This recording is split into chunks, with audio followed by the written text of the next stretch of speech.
তো হ্যালো বন্ধুরা, তো আমি মাত্র আসলাম, মানে কল্যাণীতে গেছিলাম। যাই হোক, সন্ধ্যাবেলায় এসে আবার এক জায়গায় গেছিলাম টাকা জোগাড় করতে, মানে আমার বাপের থেকে।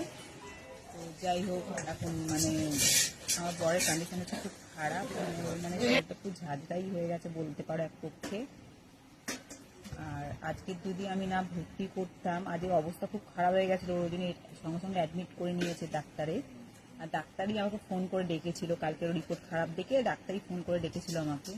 যার জন্য আজ আমরা সকাল সকাল বেরিয়ে গেছি, কিন্তু ওখানে যাওয়ার পর অবস্থা খুব খারাপ হয়েছে। সঙ্গে সঙ্গে অক্সিজেন দিতে হয়েছে, অক্সিজেন নেই একদম শরীরের মধ্যে, অক্সিজেন দিতে হয়েছে, লাইন দিতে হয়েছে, খাওয়া দাওয়া তো বন্ধ।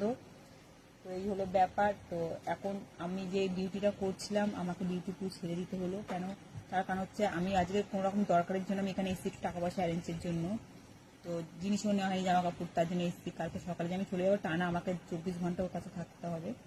তো এবার বুঝতেই পারছো, এবার ডিউটি করবো কি করে, করার মতন পরিস্থিতি নেই। এবার যাই হোক, এবার ছেলে যে গাড়ি চালাবে, ছেলেরও গাড়িতে কিছু প্রবলেম চলছে, গাড়িটা ইন্স্যুরেন্স কোম্পানিতে দিতে হবে। এবার ছেলেও পারবে না কিছু করতে। এবার আমি যদি আমার স্বামীর জন্য কারো কাছে ভিক্ষা চাই, আমি সেটাতে মনে করি না কোনো কিছু লজ্জা লাগে। ঠিক আছে, স্বামীকে বাঁচানোর জন্য বউরা অনেক কিছু করে। তো যাই হোক, তো পাড়ার লোকের কাছ থেকে কিছু কিছু করে টাকা তুলছি আমি। মানে তুলছি মানে কি, আমার দেওর বলেছে।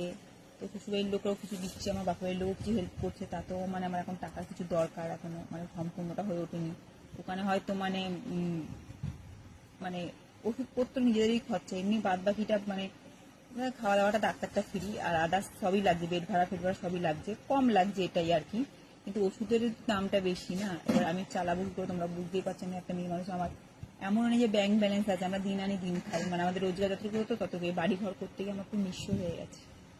তো যাই হোক, এই হলো ব্যাপার। কোনো ভাবিনি জীবনে যে কারোর কাছে কোনো 1 টাকা চেয়ে খাইনি, না খেয়ে থাকলে ঘরে থেকেছি। কোনোদিনও ভাবিনি যে এরকম করে লোকের কাছে ভিক্ষা চাইতে হবে। তো যাই হোক, যে যতটুকু পারো আমাকে হেল্প করো, যার যেরকম সামর্থ্য, তা আমার স্বামীকে আমি বাঁচাতে পারি। তো এই হলো ব্যাপার। আমি এতদিন কারোর কাছে চাইনি, যতটুকু পেয়েছি নিজে ঠেঙেছি, কিন্তু আমি নিজে যদি বসে কাজকর্ম না করি, কে কতটা দেবে? তো যাই হোক, সবাই বলছে, পাড়ার লোকজন বলছে কিছুটা করে হেল্প করবে আমাকে।